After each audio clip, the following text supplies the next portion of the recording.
Your total mind has a center, and that center is called the guide. That center is in the unconscious. And that center will be revealed only when 5 fragments or half of the mind comes into light. Then that center will be revealed. That is the guide. It is hidden in the unconscious.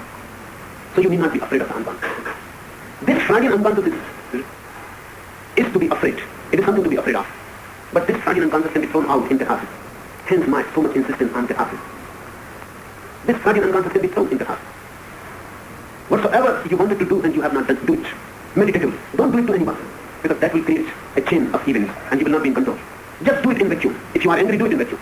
If you feel sexuality, throw it in the sky.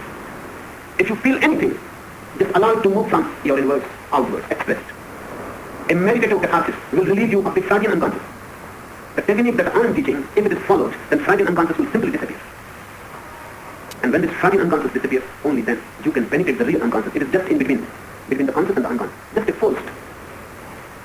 Just as you go and throw in your rubbish things in a room, and you close it. They go on accumulating. A junkyard. Freudian unconscious is just a junkyard. Don't throw it in, I say throw it out. When it moves in, you will become pathological. You can go insane. When it moves out, you will become fresh, young, unburdened. For this age, catharsis is a must. No one can reach to the catharsis, to the guide, to the inner guide, without catharsis. And once you are in deep catharsis, you need not be afraid. Then the real unconscious will start revealing. Then it will penetrate into your conscious. Then you will become for the first time aware of your vast territory. You are not such a small fragment. You have a very vast being. And this vast being has a center. That center is the inner guide. And how to differentiate between the unconscious and the inner guide? How to differentiate between the Freudian unconscious and the inner guide? It will be difficult if you don't go through catharsis. But you can feel a difference by and by. Because Freudian unconscious is just the repressed thing. If something comes in you with a violent force, know well that this violent force is coming because you had repressed it in the first place. If something simply comes in you without any violence, just bubbles up silently, easily, without any sound, even soundlessly, then know that this is the real unconscious. From the guide something is coming to you. But you will become proficient only when you go through catharsis. Then you will know what is happening. Whenever anything comes from the Freudian unconscious, you will feel disturbed. It will make you uneasy, uncomfortable. And whenever something comes from the guide, you will feel such serenity. You will feel so happy, so at ease, at home, that you cannot imagine it. You will simply feel this is the thing. Your total being is in harmony with it. No resistance. You know, this is the right, this is the good, this is the truth. And nobody can unconvince you about it. And about the Freudian unconscious, you can never be serene. You can never be still and calm. You will be disturbed. It is a sort of disease that has come up. And there will be a fight with it. So it is better if you pass through deep catharsis. Then this Freudian unconscious will become silent by and by. And just like bubbles come up from a river bed, they come up to the very surface of the water. You will feel bubbles coming from the very bed of your being, and they will come to your conscious mind. But their very coming will give you a deep tranquility, a feeling that nothing can be more right than this. But before it happens, you have to unburden yourself from the Freudian unconscious. And it can happen only if you are in a let go. Because the innermost being is so non-violent, it will not assert. You will have to invite it. Remember this.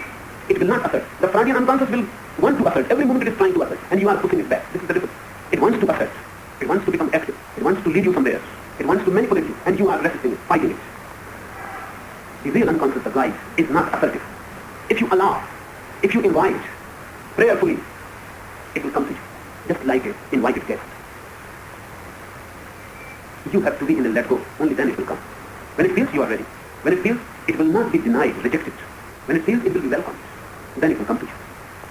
So you have to do two things, catharsis for the Freudian unconscious, and the trait of let go and surrender for the real guide, the real unconscious. These two things done, you will know the difference. And the difference really cannot be taught to you. You will know it. When it happens, you will know it. How do you know the difference when there is pain in your body? And when the whole body felt the well-being. The whole body is filled with well-being. And when your head is having headache. How do you feel? What is the difference? You simply know it. You cannot define it, you simply know it. You know what a headache is. And you know what a well-being is. The real guide will give you always well-being. And the Freudian unconscious will always give you a feeling of headache. It is a turmoil. It is the inner conflict. It is anger. It is pain suppressed. Whenever it will come, you will feel painful hour. Because of this fraudulent unconscious, many things have become painful which are not naturally painful. For example, sex. Because the society has repressed sex, it has become painful. One of the most blissful things in natural life is sex. It has become painful. If you move into sex, you will feel frustrated, you will feel guilt. In the end, you will feel weakened. And you will decide never to move into again. This is not because of the natural sex. This is because of the unconscious. Sex has become painful. It has been so much repressed. It has become ugly and painful. Otherwise, it is one of the most natural ecstasies. If a child is never taught that sex is bad and sin, he will enjoy it. And every time he will feel a deep well-being flowing all over the body. Men feel more well-being than women. That too because of repression. Because women are repressed more. No one requires that a boy should be virgin. But everyone, even the boy himself will require that the girl he is going to marry should be a virgin. Even playboys, they require that the girl should be a virgin. Women, unconscious, has been repressed more than men. That's why only few women achieve orgasm. And that too in the West. In the East, not more than 5%. 5% women at the most achieve any enjoy out of sex. 95% are simply fed up with it. That's why when sadhus and monks teach that sex is sin, women are always agreeing. They gather in multitudes around monks. The thing appeals to them, it is right. Because they have never known any bliss out of it. They are so suppressed. In India, while making love, women are not supposed to move, be active. They have to lie down like a corpse. If they are active, then their men will become suspicious. They are enjoying sex. And this is not a sign of a good woman. A good woman is that which doesn't enjoy. In the West, they say, if you want to marry a good woman. And if you want to enjoy, then make friendship with a bad woman. Because only bad women can enjoy. This is unfortunate. The woman is not supposed to move, to be active. She is to be just dead. How can she achieve orgasm when the energy is not moving? And if she cannot enjoy it, she is bound to be against the husband. And she is bound to think that the husband is evil. Every day, Indian women come to me and they say, they are fed up with sex. And their husbands are forcing them again and again to have sex. They don't like it. They are disgusted. And why husbands are not disgusted so much? Why women are so much disgusted? The reason is they have a greater repressed unconscious about sex than men have. Sex will become painful. It is a headache if you have suppressed it. Anything can become a headache. Just suppress it, that's the trick. And it will become a suffering. And anything can become blissful. Just express it. Don't suppress it. This fragile unconscious is all that you know right now. You don't know about the real unconscious, the tantra unconscious. That's why you are afraid. And afraid you cannot let go. Afraid you cannot lose control. You know if you lose control, immediately the suppressed instincts will take over. Immediately whatever you have repressed will come to the mind and it will insist to be acted out. That's why catharsis is needed first. So the fear goes. And then you can let go. And if you let go, a very silent force will start flowing to your conscious mind. And you will feel that it is a well-being. You will feel you are at home. You will feel everything is good. You will feel you are blessed. How can one recognize that the inner guide has come to function? This will be the first sign that you will start feeling good about yourself. Remember, you always feel bad about yourself. I almost never come across a person who feels good about himself. Everyone is condemning himself. Everyone thinks he is bad. And when you think you are bad, how you suppose that someone else is going to love you? And when no one loves you, you feel frustrated. And you yourself don't love you. You have never touched your hands lovingly. You have never felt your body lovingly. You have never thanked God that He has given you such a beautiful body, such a beautiful organism. No. You just feel disgusted. And the religions, so-called religions, have taught you to feel condemned. This body is a bag of sin. And you are carrying a burden. When the unconscious is released, you will feel you are accepted. You are not bad. Nothing is bad. The whole life becomes deep down a blessing. You feel blessed. And the moment you feel blessed, all others around you become blessed. You can bless them. You can feel happy. Because you feel condemned, you feel bad about yourself, you think the same about others. How can you love another's body if you condemn your own body? If you are against your own body, how can you love another body? You will condemn. Deep down, you are condemned. Really, religions have prepared you to be just a ghost. They don't want you to be with the body. Unembodied is sense. Everything has been so much condemned. And you have taken it for granted. And I have been seeing scripture. In many scriptures it is written just to condemn that your body has nothing but blood, fat, phlegm. I don't think what these persons who were writing these scriptures, what they wanted. That they want gold to be there? Silver? What? Diamonds? Why blood is condemned? Why blood is bad? But they have condemned it and we have accepted it. They must be met in sin. Jainas say that their Tirthankaras never urinate. They don't defecate. Because such bad things. But why urine is bad? And what do you want to urinate instead of urine? And what is bad in it? But it is such a bad thing. Psychologists say only because the sex centers in men and the urinating organ are same, sex has become condemned. And in women, the sex center is just in the middle. On one side, defecation, on another side, urination. And the sex cannot be good between such two bad things. The condemnation of sex has come because we have condemned defecation. But why? Why condemn it? What's bad? But we accept. And when we accept, then there are problems. Your whole body is condemned by neurotic people. They may have written scriptures. That doesn't make any difference. They may have been great leaders. Neurotics almost always are great leaders. Because fanatics, they immediately can get followed. And there are always people who worship fanaticism. Anyone who says strongly something, they will fall in his feet and they will say he is the right leader. And he may be just neurotic, just mad. These neurotic people have condemned you and you have accepted, you have been conditioned by them. When this unconscious flows in you, a subtle well-being will come and you will feel good. Everything is good. And everything is divine. Your body comes from the divine. Your blood also, your urine also. Everything is divine. When the unconscious flows in you, everything is divine. Everything becomes spiritual. Nothing is bad. Nothing is condemned. And this will be the feeling. Then you will fly. You cannot walk. You will become so light. Then nothing is burden on your head.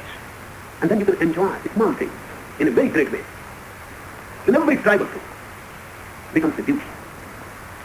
But that beauty is given by you. And whatsoever you touch becomes golden. Because you are deep down so filled with bliss. This will be the first thing that will happen to you. A goodness about yourself. And the second thing will be when the unconscious starts flowing into your conscious. The second thing will be you will become less world-oriented, less intellectual, more total. Then if you are happy, you will not just simply say that I am happy, you will dance. And just saying is pale, meaningless that I am happy. I see people, they say I am happy, just look at their face. I know people, they say I love you, but their body is not expressing anything. Words are dead. But that's substitute them for life. When unconscious flows in you, this will be the difference. You will live with your total being. You will feel happy, then you will dance. Then you will not simply say, I'm happy, you will be happy. That's the difference. You will not say, I'm happy. There is no need to say it. You will be happy.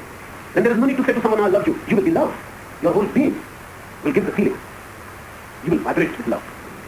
Anybody passing nearby will feel that you love. Anybody just touched by your hand will feel a sudden energy has entered in. The warmth in your presence. The happiness. This will be the second thing. First, you goodness about yourself and about everything. And second, you will become total. When the guide takes you, you will be total.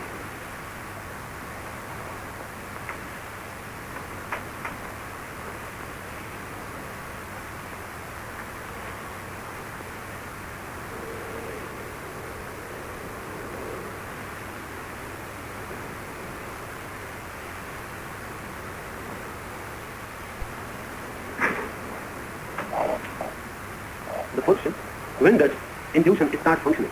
Is surrender the only technique for intuition or the inner guide? Does the person living through intuition always succeed? How do you value success and failure? Is it not true that the person living intuitively will become weak intellectually? Surrender is the only technique for the inner being to become active. And does a person living through intuition always succeed? No. But he is always happy, whether he succeeds or not. And a person not living intuitively is always unhappy whether he succeeds or not. Success is not the criteria, because success depends on many things. Happiness is the criteria, because happiness only depends on you. You may not succeed, because others are competitors there. Even if you are working intuitively, others may be working more cunningly, more clever, more calculative, more violently, more immoral. So success depends on many other things. Success is a social phenomenon. You may not succeed. Who can say Jesus succeeded? Crucifixion is not a success. It is the greatest failure. A man crucified just when he was 33. What type of success? No one knew about it. Just few villagers, uneducated people were his disciples, with no position, no prestige, no power. What type of success is this? Crucifixion cannot be said as success. But he was happy. He was totally blissful, even crucified. And those who were crucifying him, they will remain alive for many years, but they will remain in misery. So really, who is on crucifixion? That's the point.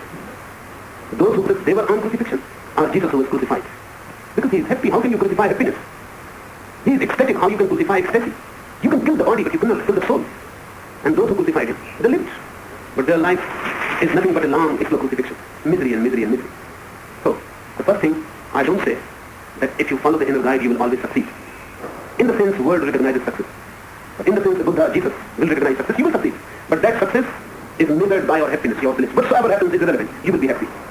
Whether the world says that you have been a failure, or the world makes you a star of success, it doesn't make any difference. You will be happy whatsoever the case. You will be blissful. Bliss is the success to me. If you can understand that bliss is the success, then I say you will succeed always. But to you, bliss is not success. Success is something else. Even it may be misery. Even if you know that it is going to be a misery, you long for success. Ask political leaders. They are in misery. I have not seen any political leader who is happy. Just miserable. But it's for higher force. Trying to get still ahead in the ladder. Still above in the ladder. And those who are already above him, they are in misery and he knows. But we are ready to be miserable if success comes to us. So what is success to us? Success is egoistic fulfillment, not bliss. Just people should say that you have succeeded. You may have lost everything. You may have lost your soul. All that innocence that gives bliss, all that peace, silence that brings you nearer to the divine, you may have lost all. You may have become just a madman. But the world will say, you are a success. For the world, ego gratification is a success. For me, it is not. For me, to be blissful is success. Whether anyone knows about you or not. It is irrelevant whether anyone knows about you or not. Whether you live totally unknown, unheard, unnoticed. But if you are blissful, you have succeeded. So, remember this distinction. Because there are many people who would like to be intuitive, who would like to find the inner guide just to succeed in the world. For them, inner guide will be a frustration. In the first, find it. In the second place, even if they can find it, they will be miserable. Because whatsoever they are aiming at is recognition by the world, ego fulfillment, not bliss. Make it clear in the mind, don't be success-oriented. Success is the greatest failure in the world. So don't try to succeed, otherwise you will be a failure. Think of being blissful. Every moment, think of being more and more blissful. Then the whole world may say you are a failure. You will not be a failure. You have attained. Buddha was a failure. In the eyes of his friends, family, wife, father, teachers, society, he was a failure. He had become just a beggar. What type of success is this? He could have been a great emperor. He had the qualities. He had the personality. He had the mind. He could have been a great emperor. He became a beggar. He was a failure, obviously. But I say to you, he was not. If he had become an emperor, then he would have been a failure, because he would have missed the real life. What he attained under the Bodhi tree was the real, and what he lost was unreal. In real, he will succeed with the inner guide. In the unreal, I don't know. If you want to succeed in the unreal, then follow the path of those who are working in cunningness, cleverness, competition, jealousy, violence. Then follow their path. Inner guide is not for you. If you want to gain something of the world, then don't listen to the inner guide. But ultimately you will feel that you may have won the whole world, but you have lost yourself. Jesus says, and what a man gets if he loses his soul and gains the whole world. Who you will call a success? Alexander the Great or Jesus the crucified? So if, and that if has to be understood well, if you are interested in the world, then the inner guide is not guide for you. If you are interested into the inner dimension of being, then inner guide, and only inner guide can help.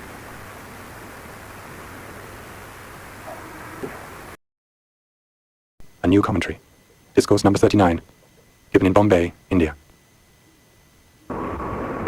These techniques are concerned with emptiness. These are most delicate, most subtle. Because even to conceive emptiness seems impossible.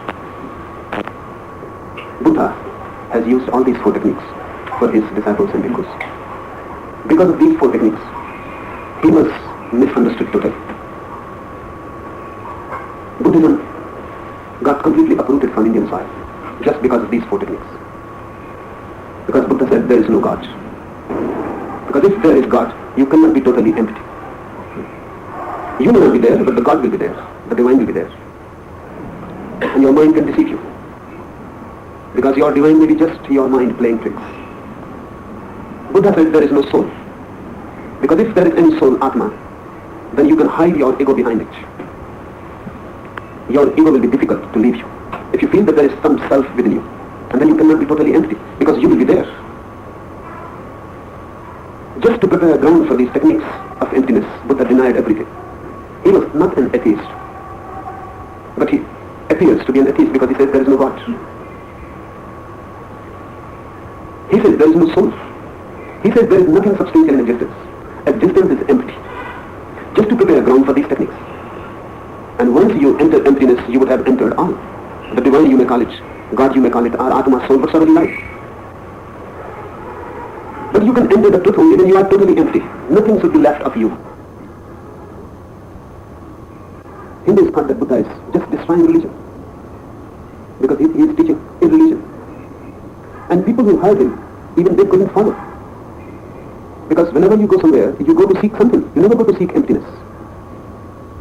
So those who heard him, they were seeking something. Nirvana, moksha, the other world, heaven, truth. But something they were seeking. They had come to gratify their ultimate desire, to find the truth. That's the last desire. And unless you are completely desireless, you cannot know the truth. The very condition of knowing is to be totally desireless. So one thing is certain, you cannot desire truth. If you desire, the very desire will become the barriers. Masters had been there before Buddha who were teaching don't desire, be desireless. But they were talking about God, about the kingdom of God, heaven, paradise, moksha, ultimate freedom and liberation. And they were talking that be desireless. Buddha felt that you cannot be desireless if there is something to be attained. You may pretend that you are desireless, but this pretense of desirelessness is also for some desire to be fulfilled. It is false. Because masters say that you cannot attain to ultimate bliss with desire. And you want to attain ultimate bliss, so you start being desireless. You try to be desireless so that you can attain the ultimate bliss. But the desire is there. You are trying to be desireless just because of a desire. So Buddha says there is no God to be attained. Even if you desire, there is no one to be attained. Be desireless. There is no moksha somewhere. There is no goal. Life is meaningless and goalless. His emphasis is just beautiful and wonderful. No one has tried that way. He destroys all the goals just to help you to be desireless. If the goals are there, how you can be desireless? And if you are not desireless, you will not attain to the goals. This is the paradox. He destroyed all the goals. Not that those goals are not there. They are there. And they can be attained. But if you want to attain them, if you desire to attain them, it is impossible. The very basic condition is you must be desireless. Then the ultimate happens to you. So Buddha says there is nothing to be desired. Your desires are futile. You drop all desires. When there is no desire, you will be empty. Just imagine, if there is no desire within you, what you will be? You are nothing but a bundle of desires. All desires gone, simply you disappear. Not that you will not exist, you will exist as an emptiness. You will be there just like a vacant room. No one is there. A sunya, a nothingness. Buddha has called this nothingness anatma, anatta, no soulness. You will not feel any sense of that I am. Just emptiness, no I to it. Because I is nothing but accumulated desires, condensed desires, crystallized desires. Many, many desires have become your I. Just as physicists say, that if you analyze matter, the matter is nothing but atoms. There is nothing to join those atoms. Each atom is surrounded by a vacant space. You have one rock in your hand. There is no rock. Just atoms of energy. And between two atoms, infinite space. Even a rock is spacious, porous. They say that soon we will be able to pull that space out from anything. H.G. has written one story in 21st century. One passenger starts calling for coolies on a big station. Other passengers who are traveling in the same compartment with this passenger, they cannot understand because he had no luggage. Just a packet of cigarettes and a small matchbox. That's all his luggage. And he goes on calling coolies. A big group has gathered. Some passenger asks, why you are calling? You don't have anything. You can carry this matchbox and this pocket of cigarettes yourself. What are you going to do with these 2 dozen coolies? That passenger laughs and he says, try. You try that matchbox. That matchbox is not ordinary. One railway engine is condensed into it. It is possible soon. The space has been pulled out. And then it can be again, the space can be forced in and the engine will take its shape again. Big things can be carried without much problem. The weight will remain the same. Their shape, their form will become smaller and smaller. A matchbox can contain a railway engine. But the weight will remain the same because space has no weight. You can pull out the space, you have not pulled the weight. The weight will remain the same because weight is contained by the atoms, not by the space. They say the whole earth can be condensed into the form, the shape of one apple. But the weight will remain the same. And if you pull apart all these atoms, if you take one atom out and then another and then another and you take all the atoms out, nothing is left behind. So matter is just an appearance. Buddha has analyzed the human mind in a similar way. He is one of the greatest scientists possible. He says your ego is nothing but just desires, atomic desires. Millions of desires are there, they make you. You go and pulling one desire by one. A moment will come when there is no desire, you have disappeared. Just space. Just vacant space remains. And this Buddha says is nirvana. This cessation of your being completely. You no more. And Buddha says this is silence. Unless you are completely gone, silence cannot descend in you. Buddha says you cannot be silent because you are the problem. You cannot be peaceful because you are the disease. And you can never be blissful because you are the only barrier for the bliss. Can come any moment, but you are the barrier. When you are not, bliss will be there. When you are not, peace will be there. When you are not, silence will be there. When you are not, ecstasy will be there. When your inner being is totally empty, this emptiness itself is bliss. That's why Buddha's teachings are called Sunyavad, the philosophy of emptiness, or the philosophy of zero.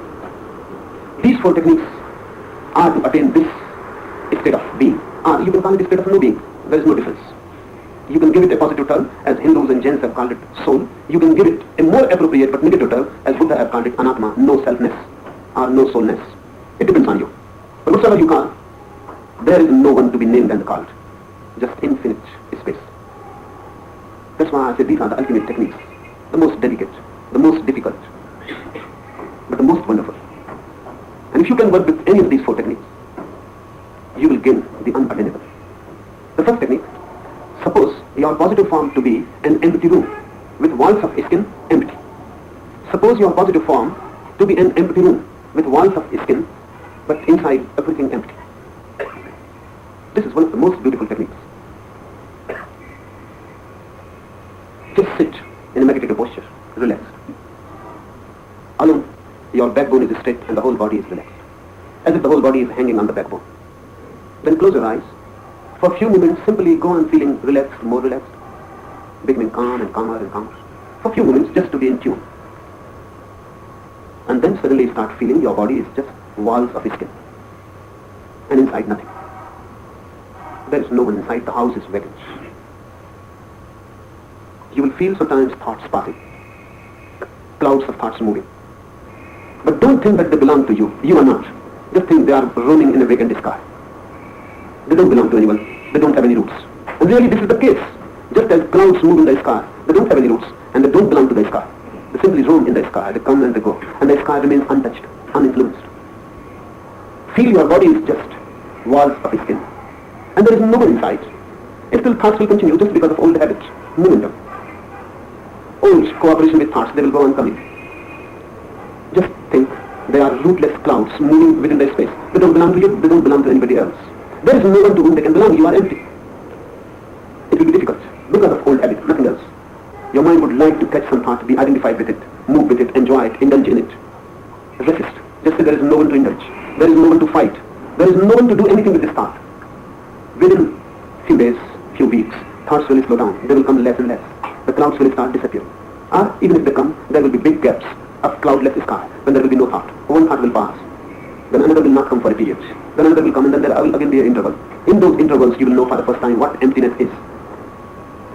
And the very glimpse of it will fill you with such deep bliss you cannot imagine.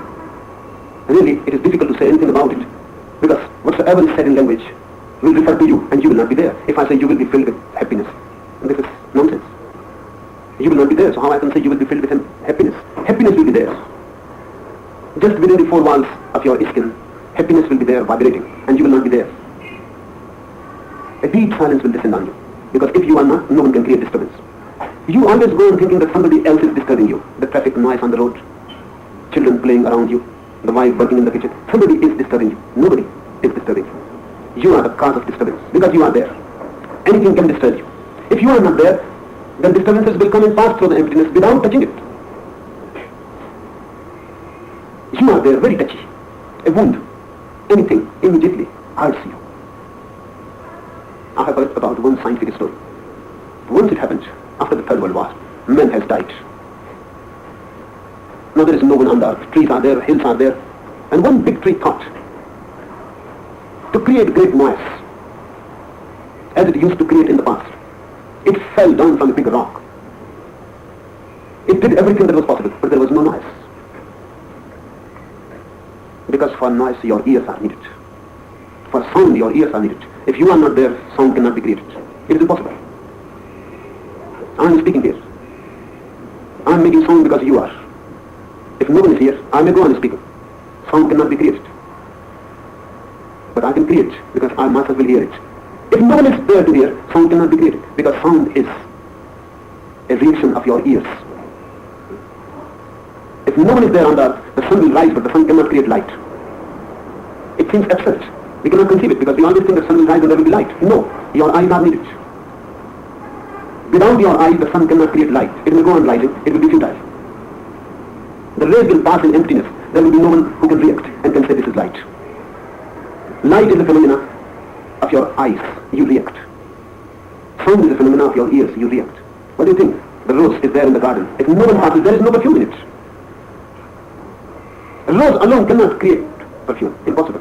Your nose is needed. Someone to react and interpret that this is perfume. This is rose perfume. However hard a rose tries, without a nose, it will not be a rose at all. The disturbance on the estate is not there here. It is within your ego. Your ego reacts and says this is disturbance. It is your interpretation. Sometimes in a different mood you may enjoy it and then it will not be a disturbance. You may enjoy it in a different mood and then you will say this is beautiful. What music? But in a sad moment, even music will become disturbance. But if you are not there, just a space, emptiness, there can neither be disturbance nor music. Things will just pass through you, unnoticed. Because unstruck, there is no wound to react. There is no one to respond. Not even an echo will be created. This is what Buddha calls nirvana. And this technique can help you. Suppose your positive form, your passive form, to be an empty room with walls of skin, empty. Sit in a passive state, inactive, not doing anything. Because whenever you do something, the doer comes in. Really there is no doer.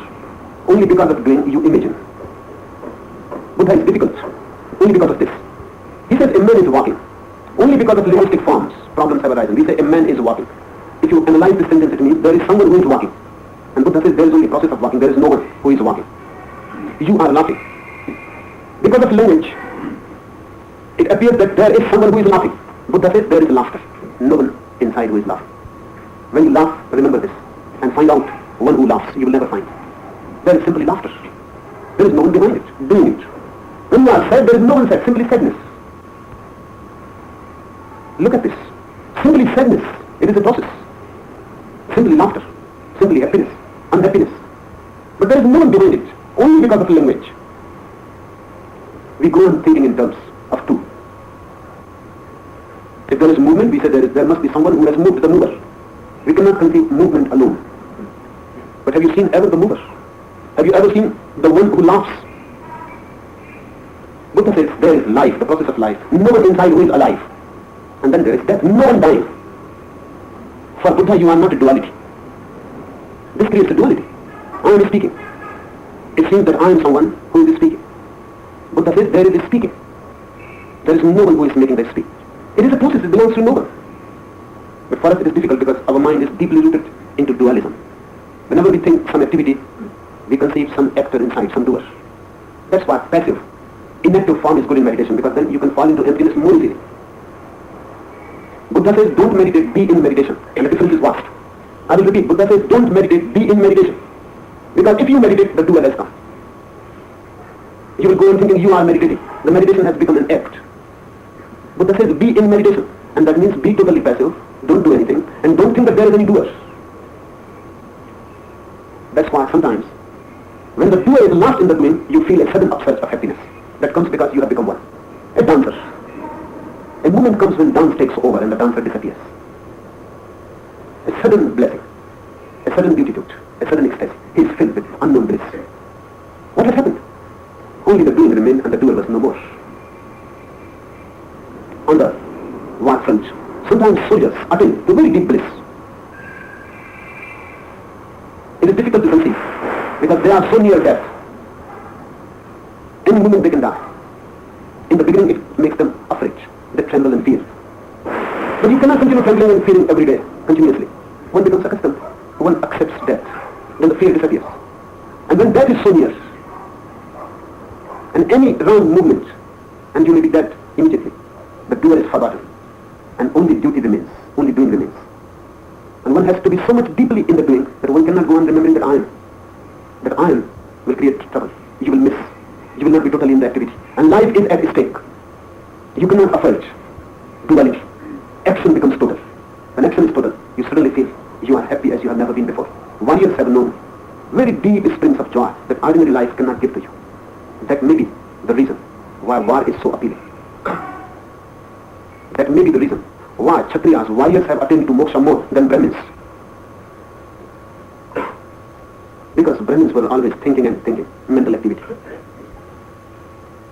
24 Tirthankaras of Jains, Ram, Krishna, Buddha, they are all Kshatriyas, warriors. They have attained to the highest peak. No businessman is ever heard to attain that. He lives in such security where he can afford to be doer. Whatsoever he is doing, it is never total. Profit cannot be a total activity. You can enjoy it, but it is never a life and death problem. You can play with it, but nothing is at stake. It is a game. Businessman is in a game, the game of money. The game is not very dangerous. So businessmen almost remain mediocre. Even a gambler may attain to higher peaks of bliss than a businessman, because the gambler moves into dangers. He stakes everything that he has got. In that moment of total stake, the doer is lost. That may be the cause why gambling is so appealing. War is so appealing. As far as I understand, whatsoever is appealing, there must be somewhere lurking ecstasy behind it. Somewhere, some hint of the unknown. Somewhere, some glimpse of the deep mystery of life must be hidden there. Otherwise, nothing can be appealing. This passivity, any posture that you take in meditation, should be passive. Buddha sitting. In India, we have evolved the most passive asana, the most passive posture, that is Siddhasana. And the beauty of it is that in a Siddhasana posture, just like as Buddha is sitting, the body is in the deepest passive state. Even while lying, you are not so passive. Even while sleeping, your posture is not so passive, it is active. Why? A Siddhasana is so passive? For so many reasons. The body is locked, closed. And body has an electric circle. When the circle is closed and locked, the electric moves round and round inside the body. It is not leaking out. No, it is a proved scientific phenomenon. That in certain postures your body is leaking energy. When the body is leaking energy, the body has to create energy continuously. It is active. The body dynamo has to work continuously because you are leaking. When energy is leaking outside body, the inside body has to be active to replace it. So the most passive state will be when no energy is leaking. Now in the Western countries, particularly in England, they treat patients just by making a circle of their body electricity. In many hospitals now those techniques are being used and very helpful. A person lies on the floor on a net of wires. Those net of wires are just to make a circle of his body electricity. Just half an hour is enough and he will feel so relaxed, so filled with energy, so strong, that he cannot believe that when he had come he was so weak. In our old cultures, people used to sleep in a particular direction in the night, just so that energy doesn't leak out, because the earth has a magnetic force. If you use that magnetic force, then you have to lie in a particular direction. Then that magnetic force in the earth will magnetize you the whole night. If you are lying opposite to it, then that magnetic force is fighting with you. Your energy will be discharged. So many people in the morning feel very much depressed, very much weakened. This should not be so, because the sleep is meant to rejuvenate you, to give you more energy. But there are many people who are more energetic when they go to bed, and in the morning they are just dead. In many reasons, this may be one, they are lying in a wrong direction. They may be lying against the earth magnet, then they will feel dissipated. So now scientists say that body has an electric circuit. It can be locked. And they have studied many yogis sitting in Siddhasana. In that state, body is leaking minimum. Energy is preserved. When energy is preserved, the inner batteries need not work. There is no need for any inner activity. The body is passive. In this passivity, you can become empty more easily than if you are active. This Siddhasana posture, your backbone is straight, and the whole body is also straight. Now, many studies have been done. When your body is straight, totally straight, you are least influenced by gravitation of the earth. That's why if you sit in a posture which is inconvenient, which you call inconvenient, the inconvenience is caused because your body is affected by more gravitation. If you sit leaning to one side, your more body is pulled by the gravitation. If you are sitting straight, then the gravitation is least effective because it can pull only your backbone, nothing else. That's why it is difficult to sleep while standing. It is almost impossible to sleep while standing in a Siddhasana on your head. For sleep, you have to lie down on the ground. Why? Because then the earth has the maximum pull on you. And maximum pull makes you unconscious. Minimum pull makes you aware. Maximum pull makes you unconscious. For sleep, you have to lie down on the ground. So the earth's gravitation touches whole of your body and pulls every cell of it. You become unconscious. Animals are more unconscious because they cannot stand erect. And evolutionists say that man could evolve because he could stand erect on 2 feet. Because of that, he could become a little more aware. The gravitation pull is less. In Siddhasana, it is at its minimum. The body is inactive and passive, closed inside. It has become a world unto itself. Nothing is moving out, nothing is coming in. Eyes are closed, hands are locked, feet are locked, energy moves in a circle. And whenever energy moves in a circle, it creates the inner rhythm, the inner music. And the more you hear that music, the more you feel relaxed. Suppose your passive form to be empty, just like an empty room with walls of skin empty, and go on dropping into that emptiness. A moment will come sometime when you will feel everything has disappeared. There is no one, nobody. The house is vacant. The lord of the house has disappeared, evaporated. In that gap, in that interval, when you are not present inside, the divine will be present. When you are not, God is. When you are not, bliss is. So try to disappear. Try to disappear from within. Second technique, gracious one, play. The universe is an empty cell wherein your mind frolics infinitely. Gracious one, play. The universe is an empty cell wherein your mind frolics infinitely. Second technique is based on the dimension of play. That has to be understood. If you are inactive, it is good to fall into deep emptiness, into the inner abyss. But you cannot be empty the whole day, and you cannot be passive the whole day. You will have to do something. Activity is basically required, otherwise you cannot be alive. Life means activity. So you can be inactive for a few hours, but 24 hours you will have to be active. And meditation should be something which becomes your style of life. It should not be a fragment. Otherwise you will gain it and lose it. And whenever you can be inactive, in 23 hours you will be active. Active forces will be more, and they will destroy whatsoever you attain in your inactivity. The active forces will destroy it. And again the next day you will be the same. 23 hours you will accumulate the doer, and in 1 hour you will have to drop it. It will be difficult. So your mind must change the attitude about work also, activity also. Here's the second technique. Work should be considered as play, not as work. Work should be considered as play, just a game. You should not be serious about it. Just like children play meaninglessly. Nothing is to be achieved as if. Just the very activity is enjoyed. You can feel the distinction if sometimes you play. When you work, it is different. You are serious, burdened, responsible, worried, anxious, because the result, the end result, is the motive. The work itself is not worth enjoying. The real thing is just in the future, in the result. In play, there is no result really. The very process is blissful. And you are not worried. It is not a serious thing. And even if you look serious, it is just pretending. In play, you enjoy the very process. In work, the very process is not being enjoyed, the goal, the end. The process has to be tolerated anyhow. It has to be done because the end is to be achieved. If you can achieve the end without this, you will drop activity and you will jump to the end. But in play, you will not do that. If you can achieve the end without playing, then the end will be futile. It has some meaning only for the process. For example, two football teams are on the ground. They can decide just by throwing a coin that who wins and who is defeated. Why go in such much effort unnecessarily, exerting yourself? The thing can be decided very easily just by dropping a coin. The end will be there. One team wins, another is defeated. Why work for it? But then there will be no meaning, no significance. End is not meaningful. The very process is the meaning. Even if no one wins and no one is defeated, the game was worth. The activity in itself is enjoyed. This dimension of play has to be applied to your whole life. Whatsoever you are doing, be there in that activity so totally that end is irrelevant. It may come, it has to come, it will come. But it is not on your head, on your mind. You are playing. You are enjoying. That's what Krishna means when he says to Arjuna, leave the future in the hands of divine.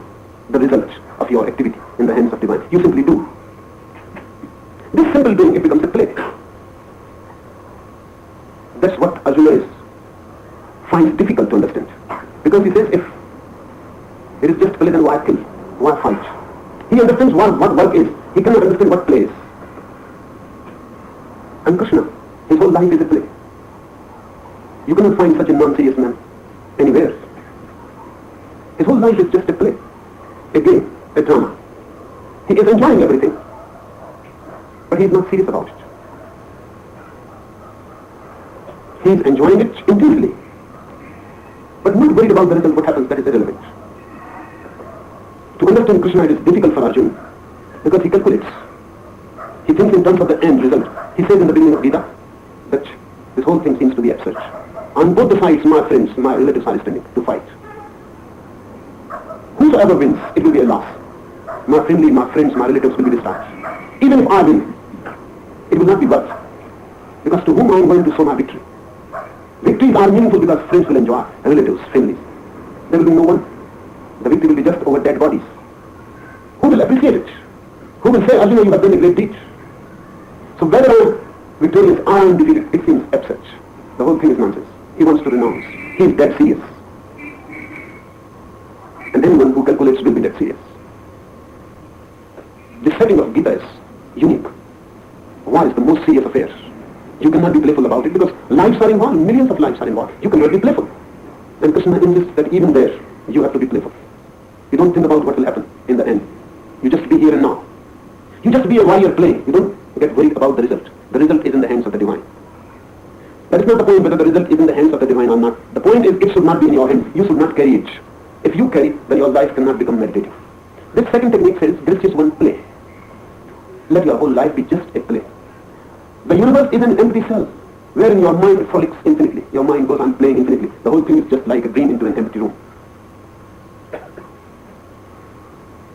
Meditating, one has to look at the mind just frolicking. Just like children playing, jumping out of overflowing energy, that's all. Thoughts jumping, frolicking. Just a play. Don't be serious about it. Even if a bad thought is there, don't feel guilty. Or there is a very great thought, very good thought, that you want to serve humanity and transform the whole world, and you want to bring the heaven on earth. Don't get too much. Don't get too much ego through it. Don't feel that you have become great. This is just a frolicking mind. Sometimes it goes down, sometimes it comes up. Just overflowing energy taking many shapes and forms. Mind is just an overflowing spring, nothing else. And be playful. See what is? This is one, be playful. The attitude of the player means he is enjoying the activity. It is good in itself. No profit motive is involved. He is not calculative. Just look, a businessman. Whatever he is doing, he is calculating about the profit. What he is going to attain out of it. A customer comes. The customer is not a person. What can be profited out of him? He is just a means. How can he be exploited? Deep down he is calculating.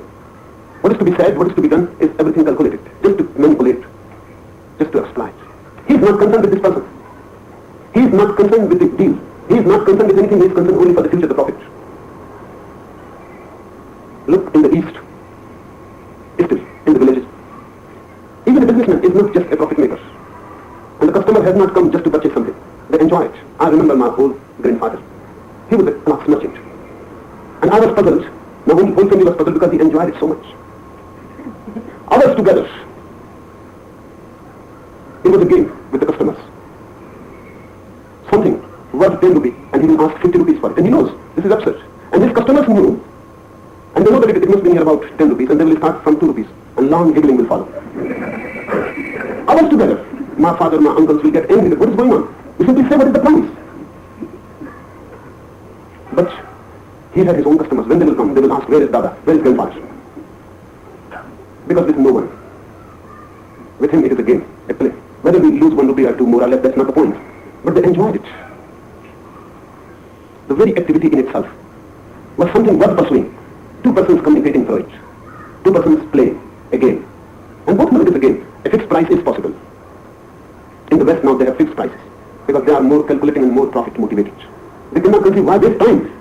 The thing can be settled within minutes. There is no need. You can just write the exact price. Why hours together fight for it? But then the game is lost. Then the whole thing becomes routine. Even machines can do it. The businessman is not needed. The customer is not needed. I have heard about one psychoanalyst. He was such a busy man, and he had so many patients that it was difficult to have personal contact with everyone. So he will feed his tape recorder for a particular customer, a particular patient, and that tape recorder will say whatsoever the psychoanalyst wants to say to the patient. Once it happened, he had a very rich man who was his patient, and it was his appointed time. And this psychoanalyst was entering a hospital. Suddenly he saw the patient sitting there. So he asked, what are you doing here? It was your time with me. The patient said, I'm such busy that I have fed my own tape recorder. Those both tape recorders are talking to each other. Whatsoever you have to say to me, my tape recorder will record it. And whatsoever I have to say to you, your tape recorder will record it from my tape recorder. This saves time, and we are both free. If you are too much calculating, then persons disappear. More and more mechanicalism comes in. Even now, in villages in India, higgling goes on. It is a game. And what's enjoying? You are playing. It is a match between 2 intelligences. And 2 persons come in deep contact. But it is not time saving. Games can never be time saving. And in games you don't worry about the time. You are carefree.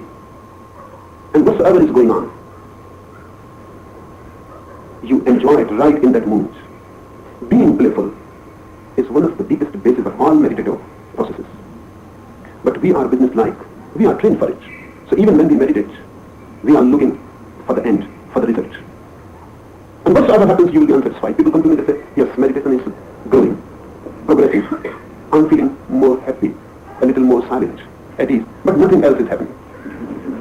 What nothing else? I know this man is bound to come someday. He will say, yes, I'm feeling nirvana. But nothing else is happening. I am blissful, but nothing else is happening. What nothing else? He is looking after some profit. And unless some very visible profit comes into his hands, something which he can deposit in a bank, he cannot be satisfied. Silence, happiness are so vague. You cannot possess them. You cannot show them to anyone. Every day it happens, people come to me and they say yes. But they are sad. They are expecting something which should not be expected even in business, and they are expecting it even in their meditations. The business mind comes into meditation with the whole training of business. What profit can be made out of it? He is not playful. And if you are not playful, you cannot be meditative. Be more and more playful. Waste enough time in playing. Just playing with children will do. Even if there is no one, you can alone jump and dance in the room and be playful. Enjoy. But your mind will go on and think, what you are doing, wasting time. You can earn something out of this time. You can do something. And you are just jumping, singing and dancing. What have you done? Have you gone mad? Try it. Snatch whatsoever time you can get out of your business and be playful. Whatsoever. You can paint. You can play on a sitar. Anything you like. But be playful. No profit out of it. No future in it. Just the present. And then you can be playful inside also. Then you can jump on your thoughts, play with them, throw them here and there, dance with them, but don't be serious about them. There are 2 types of people. One, who are just unconscious as far as their mind is concerned. Whatsoever happens in their mind, they are unconscious. They are drifting in it, without knowing where the mind leads to them. If you can be aware of any track, you will be just puzzled what is happening. Mind moves through associations. A dog barks on the street. The bark comes to your head, and now you have started. You may move to the very end of the world through this barking of the dog. You may remember some friend who had a dog. Then this dog is dropped. Then that friend has come into the mind. Then he had a wife. And the wife was beautiful, and now you are moving.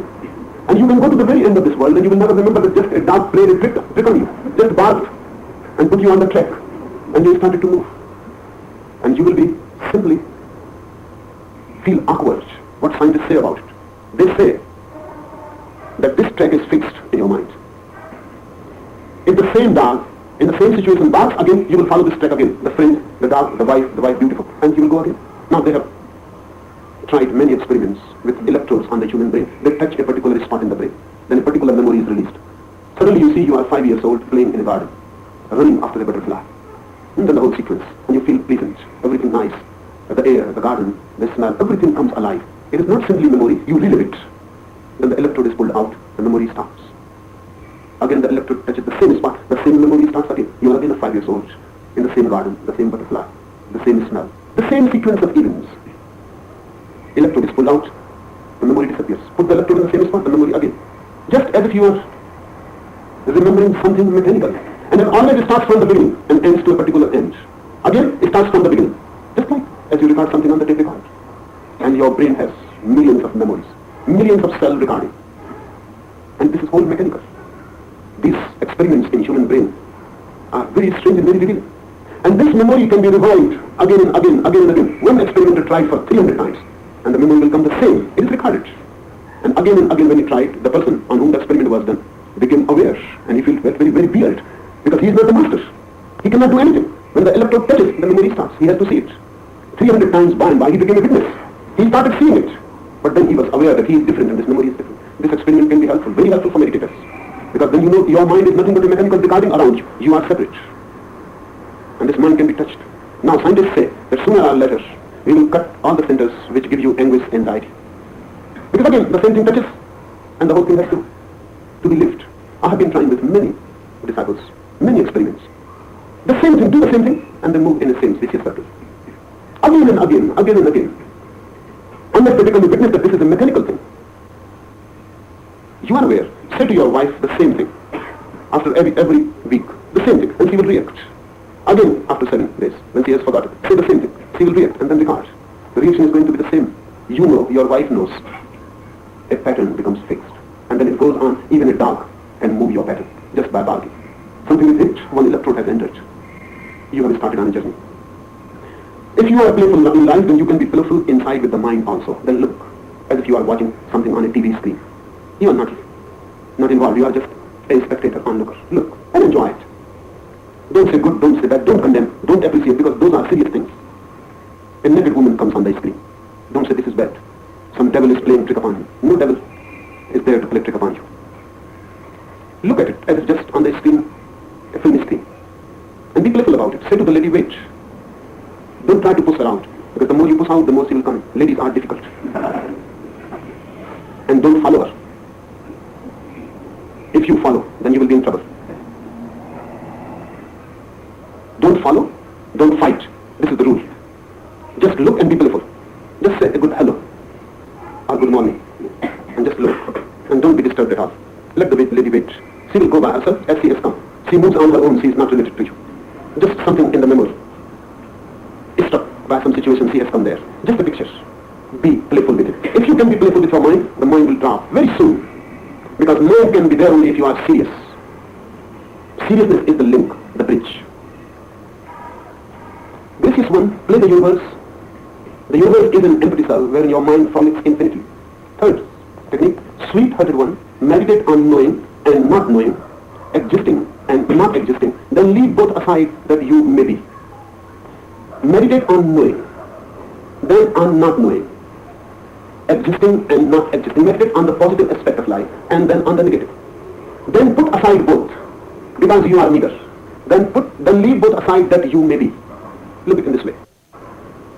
Meditate that you are born. A child is born. You are born. You grow. You become young. Meditate on this whole growth. Then you become old. Then you die. From the very beginning when you are born, imagine the very moment when your father and mother conceived you.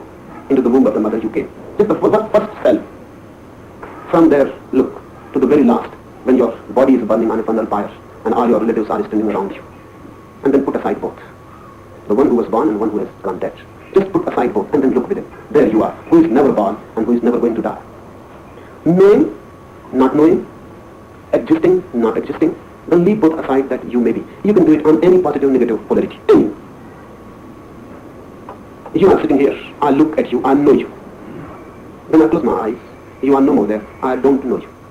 Then the knowledge that I had known and this knowledge that I don't know, put aside both. You will be empty. Because when you put knowledge and non-knowledge both aside, you will be empty. There are two types of people. Some are filled with knowledge and some are filled with ignorance. There are people who say, we know. They have their ego bound with their knowledge. And there are people who say, we are ignorant, but they are also egoistic. They are filled with their ignorance. They say, we are ignorant, we don't know. One is identified with knowledge, another is identified with ignorance. But both possess something. Both cherish something. Put both aside, knowing, not knowing. You are neither. Not ignorant, not knowing. Put aside both positive and negative. Then who you are, suddenly the who will be revealed to you. You will become aware of the beyond, that which transcends. Putting aside positive and negative both, you will be empty. You will be no one, neither wise nor ignorant. Put hate and love both aside. Put friendship, enmity both aside. When both the polarities are put aside, you are empty. And this is the trick of the mind, it can put one aside. Never the two both. It can put one aside, you can put ignorance aside, then you cling to knowledge. You can put pain aside, but then you cling to pleasure. You can put enemies aside, but then you cling to the friends. And there are few people who go just the reverse. They will put friends aside and cling to the enemies. They will put love aside and will cling to hate. They will put wealth aside and will cling to poverty. And they can put knowledge, scripture aside, and then they will cling to ignorance. These people are great renouncers. So whatsoever you cling, they put it aside. And they cling to the opposite, but they cling all the same. And clinging is the problem, because if you cling, you cannot be empty. Don't cling. This is the message of this technique. Just don't cling to any positive negative. Non-clinging, you will find yourself. You are there. Because of clinging, you are hidden. Non-clinging, you will be exposed. You will be uncovered. You will explode. Fourth technique, enter space, supportless, eternal, still. Enter space, supportless, eternal, still. Three qualities of space have been given in this technique. Supportless. There can be no support in space. Eternal. It can never end. Still. It will be soundless. It will be silence. Enter this space. It is within you. But the mind always asks for support. People come to me, and if I say to them, just sit silently with closed eyes and don't do anything, they ask some alamban, some support. Give me some mantra as a support, because I cannot sit. Just sitting is difficult. Give them a mantra, then it is okay. They can go on repeating the mantra. Then it is easy. With support, you are never empty. That's why it is easy. Anything goes on, you are doing something.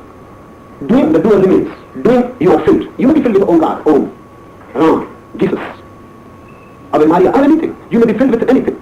But you are filled, then you are okay. Mind resists emptiness.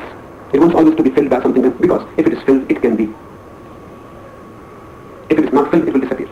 In emptiness, you will attain to no mind. That's why support. Mind asks for support. And if you want to enter inner space, don't ask for support. Drop all supports. Mantra, gods, scriptures. Number 39, tape 2. And just move inside supportless. It will be fearful. You will feel scared. You are moving somewhere where you can be lost completely. You may not be able to come back, because all supports are lost. Your contact with the bank is lost. Where this river will lead you, no one knows. Your support is lost. You may fall into an infinite abyss. Hence fear grips you, and you ask for some support. Even if it is a false support, you enjoy it. Even a false support is helpful, because for the mind it makes no difference whether the support is real or false. It must be a support, that's the point. You are not alone, something is there and supporting you. It happened once. A man came to me. He was living in a house where he felt there were spirits and ghosts. And he was much worried. Through worries, he started seeing more illusions. Through worries, he became ill, weak. His wife said, if you live more in this house, I am leaving. His children were sent to some relative's house. That man came to me and he said, it has become too difficult now. I see them clearly. They walk. In the night, the whole house is filled with spirits. You help me. So I gave him one of my pictures and said, take it. And now I will tackle those spirits. You simply sleep silently, you need not worry. He said, really? Really, I will tackle. I will see to them. Now it is my business. And don't interfere. Now you need not be concerned. The man came next day and he said, we slept. It was so beautiful, you have done a miracle. And I have not done anything. But a support. Through support, the mind was at ease. Through support, the mind was filled. It was no more vacant. Someone was there. In ordinary life, you are leaning on many false supports, but they help. And unless you become strong enough, you will need them. That's why I say this is the ultimate technique. There are no supports. Buddha was dying. And Ananda asked him, now you are leaving us. What shall we do? How shall we attain? How shall we proceed now? When the master is gone, we will be wandering in darkness for many, many lives. No one is there to lead us, to guide us. The light is going out. So Buddha says, it will be good for you. When I am no more, you become your own light. Move alone. Don't ask for any support. Because support is the last barrier. And it happened so. Ananda could not become enlightened. For 40 years he was with Buddha. The closest disciple. Just like his shadow to Buddha. Moving with him, living with him. Longest contact of 40 years. And Buddha's compassion falling over him, raining over him for 40 years. Nothing happened. Ananda remained as ignorant as ever. And the next day when Buddha died, Ananda became enlightened. The next day, the very next day. The very support was the barrier. When there was no Buddha, Ananda could not find any support. And it is difficult. If you live with a Buddha, then if Buddha is gone, then no one can be a support to you. No one will be worth killing you. One who has been clinging to a Buddha cannot cling to anybody in this world. This whole world is vacant. Once you have known a Buddha and his love and compassion, then no love, no compassion can be compared. Once you have tasted that, then in this world, nothing is worth it. So Ananda was alone for the first time after these 40 years. Totally alone. And there was no. Be supportless. Don't cling to a master. Don't cling to a scripture. Don't cling to anything. And that's what every master has been doing. His whole effort is first to attract you towards him, so you start clinging to him. When you start clinging to him, and when you have come so close and intimate to him, then he knows. Now the clinging must be cut. And you cannot cling to anyone else now. That's finished. You cannot move to anyone. That's impossible. Then he cuts the clinging. Suddenly you are left supportless. It will be miserable in the beginning. You will cry and you will weep and you will scream, and the whole being will feel you are lost. In the very deepest depth of misery you will fall. But from there one arises alone, supportless. Enter space, supportless, eternal space. That space has no beginning, no end. And that space is absolutely soundless. There is nothing, not even a sound vibrates it. Not even a ripple. Everything is still. And that point is just within you. Any moment you can enter it. If you have courage to be supportless, this very moment you can enter it. The door is open. The invitation is all, for everyone and all. But courage is needed. Courage to be alone. Courage to be empty. Courage to dissolve and melt. Courage to die. And if you can die within your inner space, you will attain to the life which never dies. You will attain to Amrit, to immortality. Enough.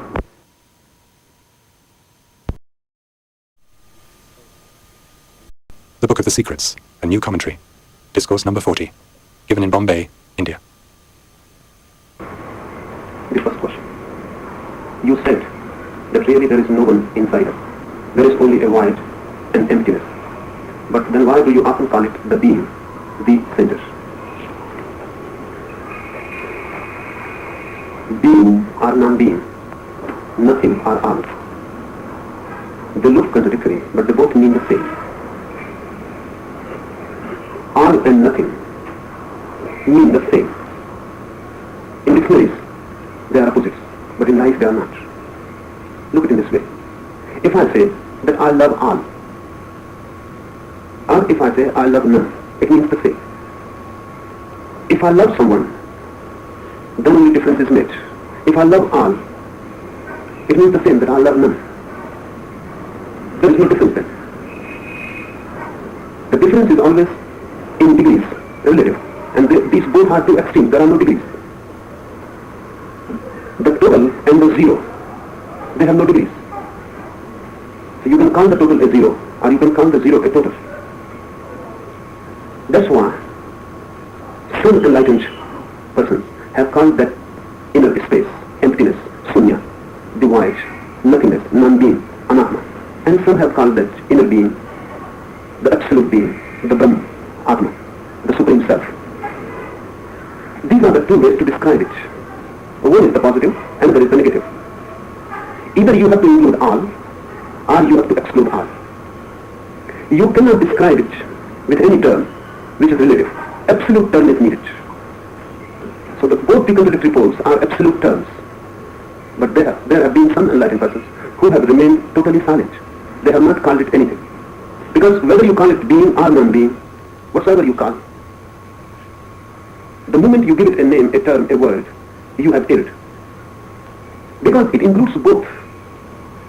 For example, if you say God is alive, it is meaningless. God is life, it is meaningless. Because then who will be the death? He includes all. He must have death in him, as completely as life. Otherwise, to whom death will belong? And if death belongs to someone else and life belongs to God, then there are two gods. And then there will be many problems which cannot be solved. God must be both life and death. God must be both the creator and the destroyer. If you say God is the creator, then who is the destroyer? If you say God is good, then who will be the evil? Because of this difficulty, Christians, Zoroastrians, and many other religions, they have created a devil also side by side with God. Because to whom the evil will belong? They have created a devil, but nothing is solved. Only the problem is pushed one step back. Because this can be relevantly asked, who has created the devil? If God himself creates the devil, then he is responsible. And if devil is something independent, not related to God, then he himself becomes a God, a supreme power. And if God has not created devil, how God can destroy him? It is impossible. Theologians go on replying one question with something, and that something again creates more questions. It is asked again and again that God created Adam. Then Adam went evil. He was expelled. He disobeyed God and he was expelled from the heavenly world. It has been asked, and relevantly, that why Adam went evil. The possibility must have been in him, created by God. The possibility to be evil is to go wrong, to disobey. If there was no possibility, no inherent tendency, then how Adam can go wrong? God must have created the tendency. And if the tendency for evil was there, another thing is also certain. The tendency to overcome was not so strong. The tendency to fight it was not so strong. The evil tendency was stronger. Who created this strength in it? Except God, no one can be responsible. Then the whole thing seems to be a wax. God creates Adam, he creates evil tendency in him, and a stronger evil tendency which he cannot control. Then he goes wrong, then he is punished. God should be punished, not Adam. Or you have to accept that some other force exists side by side with God. And then other force must be stronger than God. Because evil can tempt Adam and God cannot protect. Devil can provoke and seduce and God could not protect. Devil seems to be a stronger God. There is a church recently born in America, the Church of Satan, the Church of Devil. They have a high priest just like the Pope of Vatican. And they say that history proves that the real God is devil. And they look logical. They said your God, the God of good, has been always defeated. The whole history proves it. And devil has been always the victorious. So why worship a weak God who cannot protect you?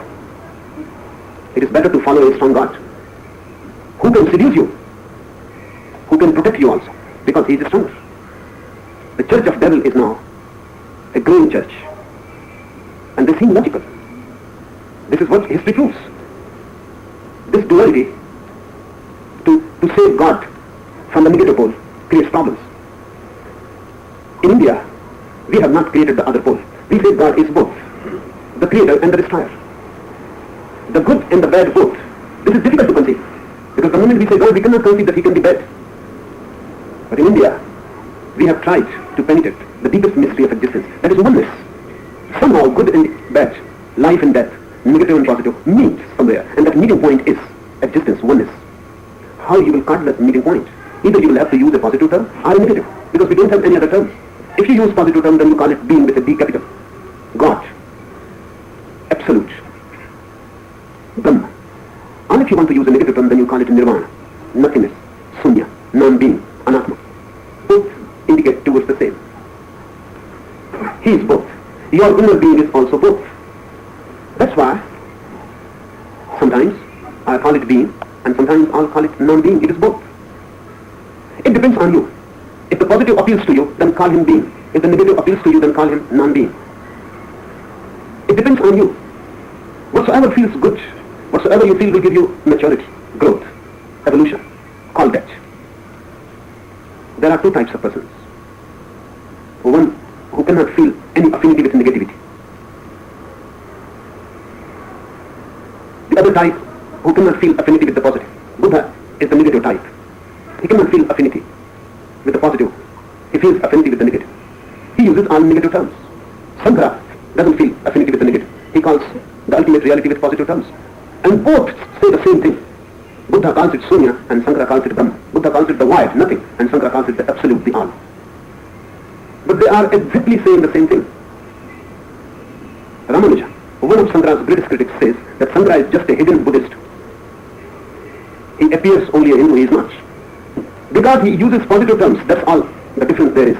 Wherever Buddha says nothing, he says Brahma. All else is the same. Ramanuja says that Sankara is the great destroyer of Hinduism. He has brought Buddhism from the back door. Just using a trick. Wherever negative term is used, he uses a positive term, that's all. He calls him a Prachanna Bodha, a crypto-Buddhist. And he's right in a way. Because there is no difference. The message is the same. So it depends on you. If you feel an affinity in silence, nothingness, then call that great being emptiness. If you don't feel, if you become afraid, then call that emptiness, the great being. But then your techniques will be different. If you feel scared with emptiness, aloneness, nothingness, then these 4 techniques I taught last night will not be of much use for you. Forget them. Then there are other methods I have been talking. Use positive techniques. But if you are ready and have the courage to be supportless, to move into emptiness alone, ready to cease completely, then these 4 techniques will help you tremendously. It depends on you. The second question. If there is absolute emptiness inside an enlightened one, then how is it that he seems to be making decisions, discriminating, liking this or disliking that, saying yes or no? This will look really a paradox. Because if an enlightened one is simply emptiness, then for us it becomes a paradox. Then how he says yes, no, how he chooses, how he likes something, dislikes something, how he talks, how he walks, how he lives at all. For us this is a problem. For an enlightened one this is not a problem. Everything is done out of emptiness. The enlightened one is not choosing. It looks choice to us. Enlightened one simply moves in one direction. That direction comes from the emptiness itself. It is just like this. You are walking, suddenly a car comes before you in front. You feel accident is going to be. You don't decide what to do. Or do you decide? How you can decide? There is no time. Decision will take time. You will have to ponder and think, and pros and cons, whether to jump this way or that. You don't decide, you simply jump. From where that jump comes. Between the jump and you, there is no thinking process. Suddenly you become aware, the car is in front of you, you jump. The jump happens first, then later on you can think. In that moment, you jump through emptiness. Your whole being jumps without any decision. Remember, decision is always to be of the part, it can never be of the whole. Decision means there was a conflict. One part of your being was saying do this, another part was saying don't do this. That's why the decision was needed. You have to decide, argue. And one part has to be pushed aside. That's what decision means. When your totality is there, there is no need to decide. There is no alternative. An enlightened one is total within him, total emptiness. So whatsoever comes out, it comes out of his totality, not out of any decision. If he says yes, it is not a choice. There was no to be chosen. There was no alternative. Yes is the response of his total being. If he says no, then no is the response of his total being. That's why an enlightened man can never repent. You will repent always. Whatsoever you do, it makes no difference. Whatsoever you do, you will repent. If you want to marry a woman, if you decide yes, you will repent. If you decide no, you will repent. Because whatsoever you decide is a part decision. The other part is always against. If you decide yes, I will marry this woman, one part of your being is saying don't do this, you will repent. You are not total. When difficulties will arise, which are bound to arise. Because two different persons start living together, difficulties are bound to arise. Conflicts will be there. Struggle to dominate will be there. Power politics will come there. Then the other part will say, look, what I said, I was insisting don't do this, and you have done. But that doesn't mean that if you had followed the other part, then there would have been no repentance. No, the repentance would have been there. Women. And the conflict, and the struggle, and then the other part would go on saying, I was saying, marry the first woman, you have missed opportunity. A heaven is lost, and you are married to a hell. You will repent whatsoever the case. Because your decision cannot be total. It is always against a part, and that part will take revenge. So whatsoever you decide, if you do good, you will repent. If you do bad, you will repent. If you do good, then your mind, the other part will go on saying you have missed an opportunity. If you do bad, then you will feel guilty. An enlightened being never repents. Really, he never looks backwards. There is nothing to look. Whatsoever is done with his totality. So So first thing to be understood, he never chooses. The choice happens to his emptiness. He never decides. That doesn't mean that he is indecisive. He is absolutely decisive, but he never decides. Try to understand. The decision happens in his emptiness. This is how his whole being acts. There is nothing more to it. You are walking and a snake crosses your path. You suddenly jump, that's all. You don't decide. You don't consult a master and a guide. You don't go to look into the books and the library what to do when the snake crosses the path. How to do it? What is the technique? You simply jump. And remember, that jump is coming from your total being. It has not been a decision. Your total being has acted that way. That's all. There is nothing more to it.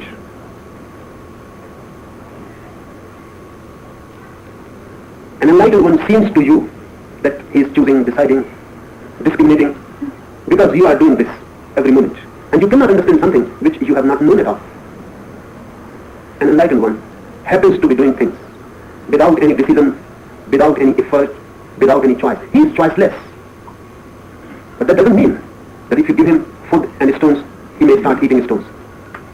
He will eat food. So to you it will look, he has decided not to eat stones. He has not decided, that is simply foolish. That doesn't occur to him to eat. He eats food. This is not a decision. Only an idiot person will decide whether to eat stones or food. Stupid minds decide. Enlightened minds simply act. More mediocre mind, more effort has to be made for decision. That's what worry means. What is worry? Two alternatives and nowhere to decide, and the mind goes on, one moment this side, another moment that side. This is what worry is. Worry means you have to decide, you are trying to decide but you cannot decide. So you are worried, puzzled, moving in vicious circles. An enlightened one is never worried. He is total. Try to understand this. He is not divided, he is not split. There are not two beings in him, and in you there is a crowd. Not only two, many, many persons living in you, many voices. Just a crowd. An enlightened one is a deep unity. He is a universe. You are a multiverse. This word, universe, is beautiful. It means one, uni. You are a multiverse, many worlds in you. Second thing to be understood, whatsoever you do, before doing it, there is thinking, thought. Whatsoever an enlightened person is doing, there is no thinking, no thought. He is doing it. Remember, thinking is needed because you have no eyes to see. Thinking is a substitute. And this is just like one blind man gropes his path by a stick. A blind man can ask the persons who have eyes how they grope, what type of sticks they use to grope their path. So he will simply laugh. He will say they need not. They have eyes. They simply see where is the door. They need not grope for it. And they never think where is the door. They see and they pass. But a blind man cannot believe this, that how you can simply pass from the door. First you will have to think where is the door. First you will have to inquire. If someone is there, then you will have to ask where the door is. And even if the direction is shown, you will have to go for it by your stick. And then too, there may be many pitfalls. But when you have eyes, if you want to go out, you simply look. You don't think. Where is the door? You don't decide. You simply look. The door is there. You pass through it. You never think that this is a door. You simply use it. You act. The same is the situation with unenlightened minds and enlightened minds. One enlightened mind simply looks. Everything is clear. He has a clarity. His whole being is light. He looks around. He simply moves, acts. He never thinks. You have to think because you don't have eyes. Only blind men think because they have to think. They don't have eyes, they need substitute eyes. Thinking provides that. I'll never say that Buddha or Mahavir or Jesus are great thinkers. That will be just nonsense. They are not thinkers at all. They are not thinkers.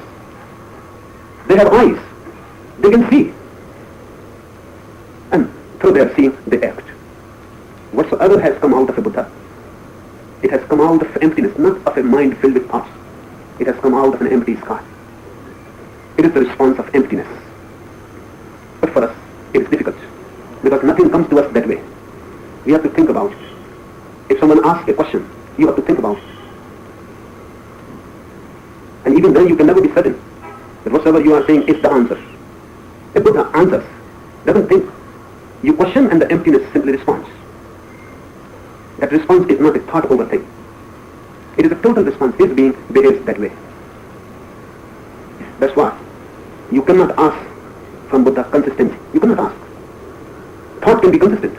A thinker is bound to be consistent. An enlightened person cannot be consistent because each moment situation changes.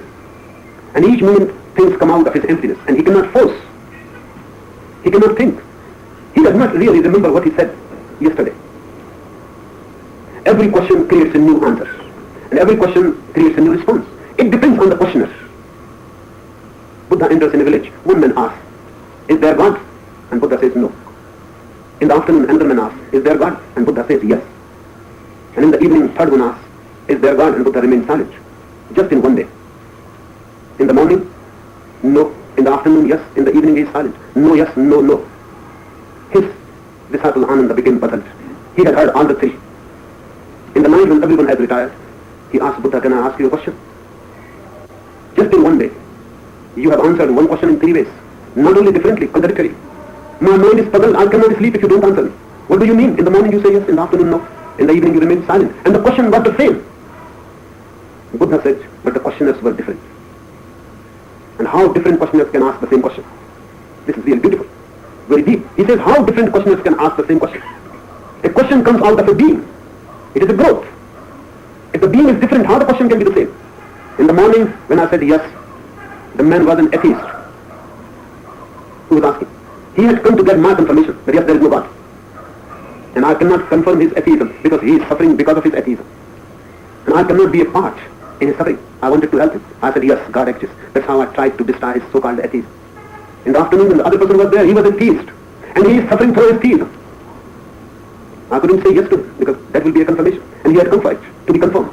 And then he would go and say that yes, whatever I was saying is right. Even Buddha says so. And the man is wrong. And I cannot help the wrong man in his wrongness. So I had to say no. To destroy whatsoever he is, to settle his mind. And the man who came in the evening, he is neither. He is a simple, innocent man. And he was not asking for any confirmation. He has no ideology. He is really a religious person. I had to be silent. I said to him, be silent about this question. Don't think about it. If I had said yes, that would have been wrong. That man was not there to find a theology. If I had said no, that would have been wrong. Because that man was not to be confirmed in any atheism. He was not interested in thoughts, in ideas, theories, doctrines. No, he was a real religious man. How I can utter any word before him? I had to be silent. He understood my silence. He went. His religiousness deepened through it. So Buddha says, first thing, three persons cannot ask the same question. They can formulate it in a similar way. That is another thing. They all ask, does God exist? Their formulation is same. But the being from where the question is coming is totally different. They mean different things from it. Their values are different. Their associations with words are different. I remember once it happened. Mullah Nasruddin came to his house one evening. The whole day he was involved in a football match. He was a fan. By the evening when he entered his house, the wife was reading the newspaper and she said, look Nasruddin, there is something for you. It is reported here that one man has given his wife in return for a season ticket of football match. You are also a fan, a mad fan. But I cannot conceive that you would do the same. Or would you? Can you shame me just to get one season ticket for football matches? Nasruddin thought hard and he said, of course I would not. Because it is ridiculous and criminal. The season is half over. Every mind has its own orientation. You may use the same words.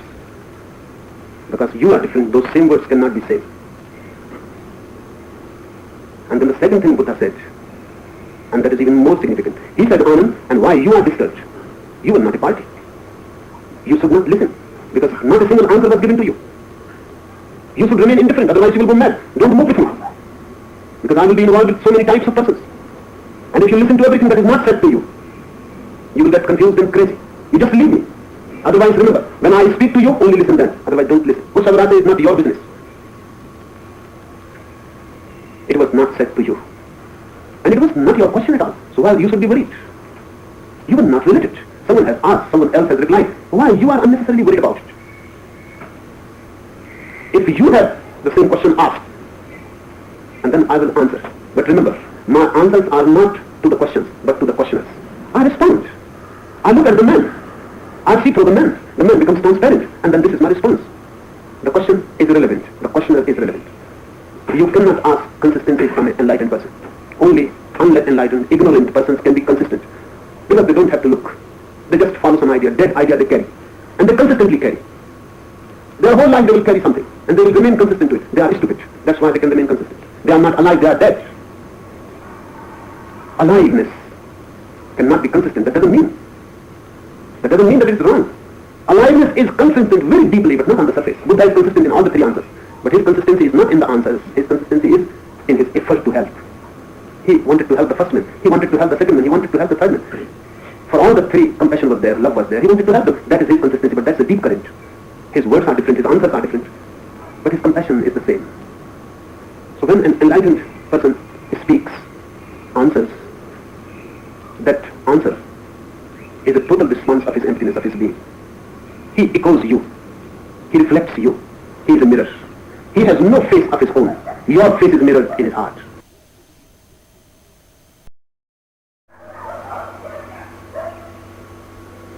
So if an idiot comes to meet a Buddha, he will meet an idiot. Buddha is just a mirror. And that man will go and spread the rumor that Buddha is idiot. He has looked himself in it, in Buddha. If someone sensitive, understanding, mature, grown-up comes, he will look in Buddha something else. He will look his own face. That's how. There is no other way. You go on being mirrored by persons who are totally empty. And whatsoever you carry is your interpretation.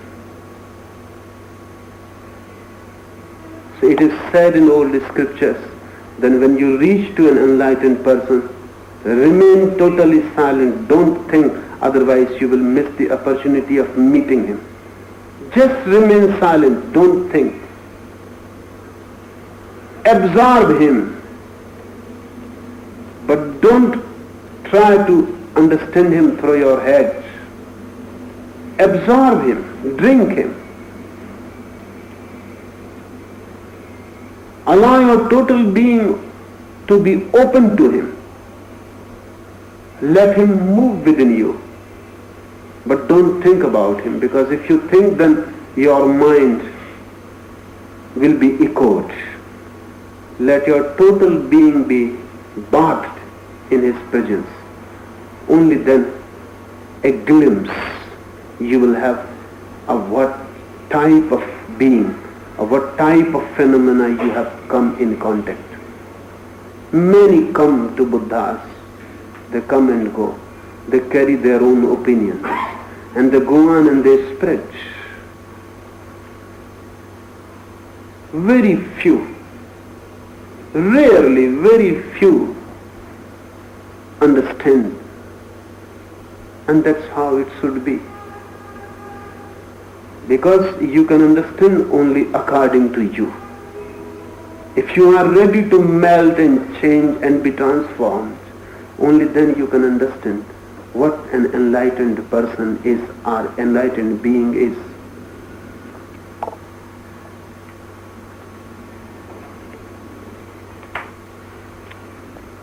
Third question. You said that noise and disturbances are not outside in the world, but are because of our own mind and ego. But why do the saints and mystics always live in unnoisy, uncrowded places? Because they are still not saints and mystics. They are still endeavoring, still working. They are seekers, not siddhas. They have not reached. Noise will disturb them. Crowd will disturb them. Crowd will pull them back to its own level. They are still weak. They need protection. They are still not confident. They cannot move into temptations. They have to protect themselves into looking at Buddha. He will meet an idiot. Buddha is just a mirror. And that man will go and spread the rumor that Buddha is idiot. He has looked himself in Buddha. If someone sensitive, understanding, mature, grown-up comes, he will look in Buddha something else. He will look his own face. That's how. There is no other way. You go on being mirrored by persons who are totally empty. And whatsoever you carry is your interpretation. said in all the scriptures, then when you reach to an enlightened person, remain totally silent, don't think, otherwise you will miss the opportunity of meeting him. Just remain silent, don't think. Absorb him, but don't try to understand him through your head. Absorb him, drink him. Allow your total being to be open to him. Let him move within you, but don't think about him, because if you think, then your mind will be echoed. Let your total being be bathed in his presence. Only then a glimpse you will have of what type of being, of what type of phenomena you have come in contact. Many come to Buddhas, they come and go, they carry their own opinions, and they go on and they spread. Very few, rarely, very few understand, and that's how it should be. Because you can understand only according to you. If you are ready to melt and change and be transformed, only then you can understand what an enlightened person is or enlightened being is. Third question. You said that noise and disturbances are not outside in the world, but are because of our own mind and ego. But why do the saints and mystics always live in unnoisy, uncrowded places? Because they are still not saints and mystics. They are still endeavoring, still working. They are seekers, not siddhas. They have not reached. Noise will disturb them. Crowd will disturb them. Crowd will pull them back to its own level. They are still weak. They need protection. They are still not confident. They cannot move into temptations. They have to protect themselves into lonely solitudes, where they can grow and become strong. When they are strong, then there will be no problem. Mahavir moved into wilderness. For 12 years he was alone, silent, not talking, not moving in religious cities. Then he became enlightened. Then he came back to the world. Buddha was for 6 years in total silence. Then he came back to the world. Jesus or Muhammad or anyone. When they are growing, they need protected conditions. When they have grown, then there is no problem. So, if you find some mystic afraid of moving in a crowd, then know that he is still a child, growing. Otherwise, why a mystic should be afraid of moving in crowds? Nothing can be done to him by the crowd, by the noise, by the world, by the objects of the world. With all this menace around him, nothing can be done to him. He cannot be touched. He can move. He can live.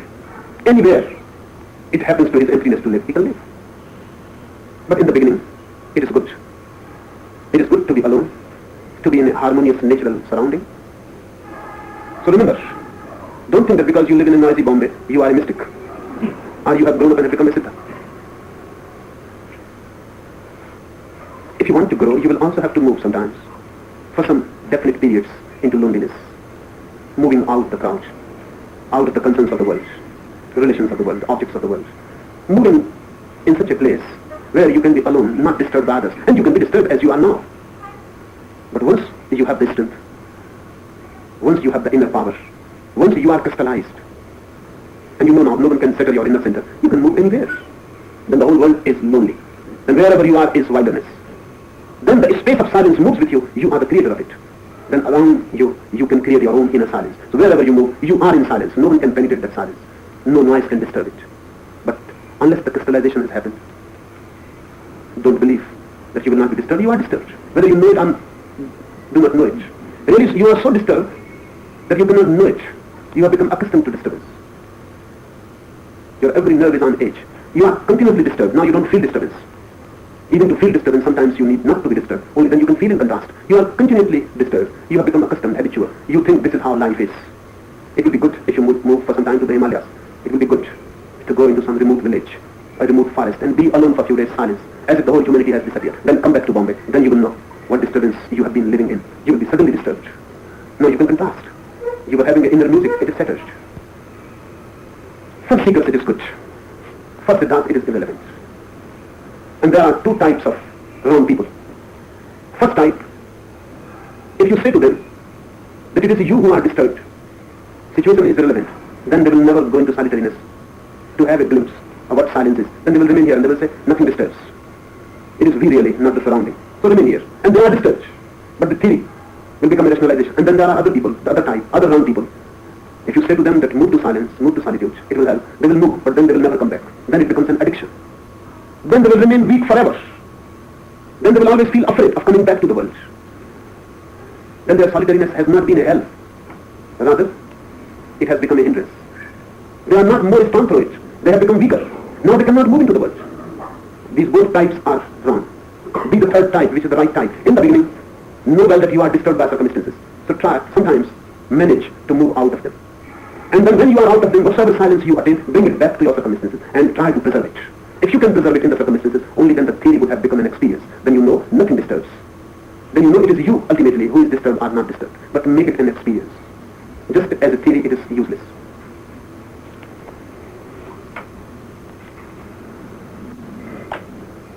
Fifth question.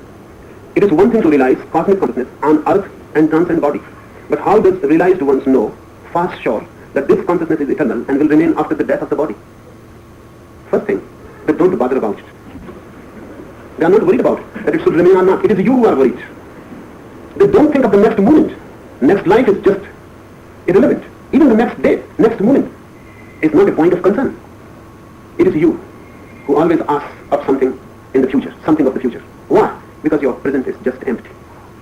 Your present is just nothing. Your present is so rotten. Your present is such a suffering that you can tolerate it only if you go on thinking of the future and the paradise and the life ahead. Just here now there is no life. So you pitch your mind into the future just to escape the present, the ugly present. One who is realized is here and now totally alive. All that can happen has happened. There is no future to him. Whether death is going to kill him or not is not a concern at all. It is the same. Whether he disappears or remains, it makes no difference. This moment is so rich, so absolutely rich. This moment is so intense that his whole being is here and now. Ananda asks again and again to Buddha, what will happen to you when your body dies? And Buddha insists again and again, Ananda, why you are so much concerned with future? Why don't you look me what is happening now? But again and again, few days pass and he will ask again, what happens to an enlightened one when his body dies?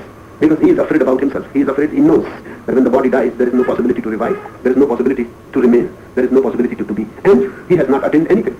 The life has been just passed out. It has been a futile thing. And if death happens without attaining anything, he will simply disappear. The whole thing was meaningless. The whole suffering meaningless, leading nowhere. He is concerned. He wants to know that something survives after the body. But Buddha says, I am here now. What will happen in the future is not the concern at all. So the first thing, he is not bothered. That is one of the signs of the realized one, that he is not bothered of the future. And second thing, you ask, how does he know for sure? Knowledge is always sure. Certainty is inherent, intrinsic to knowledge. You have a headache. Can I ask you, how can you say for sure that you have a headache? You will say, I know. And I can ask, but how are you sure that your knowledge is right and not wrong? But no one asks such nonsense questions. When the headache is there, you know. Knowledge is intrinsically certain.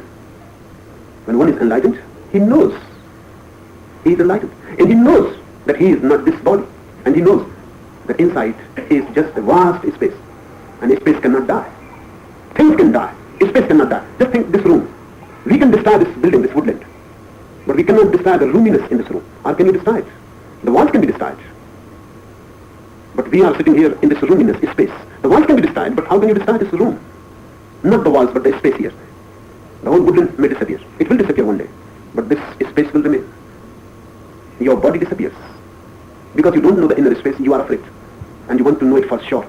But an enlightenment knows that he is the space, not the body, not the walls, but the inner space. The walls will drop. They have dropped many times.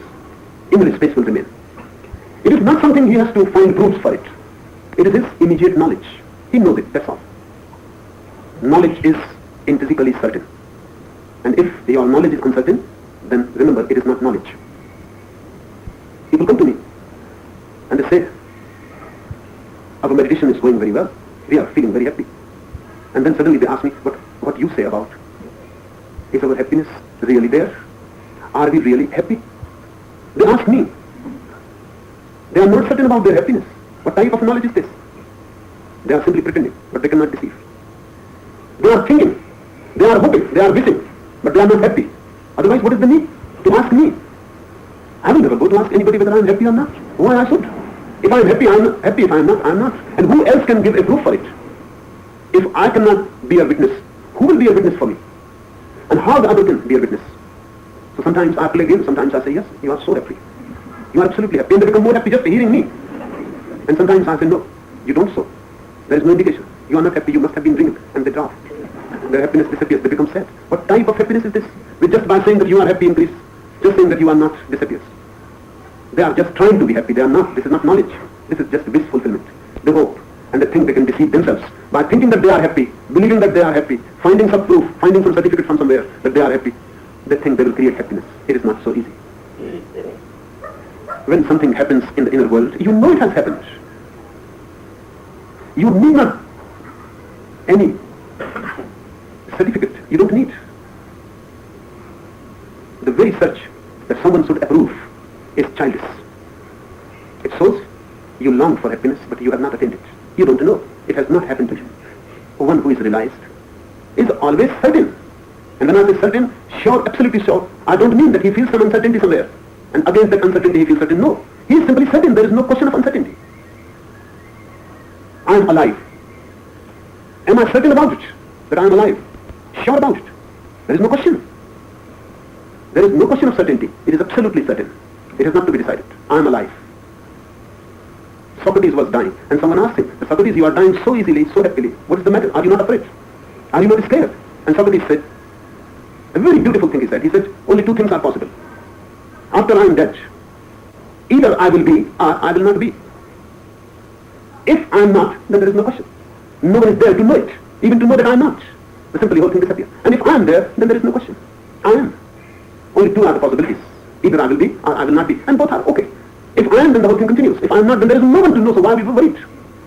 And he is not an enlightened one, but a very wise man. Remember, this is the difference between a wise one and an enlightened one.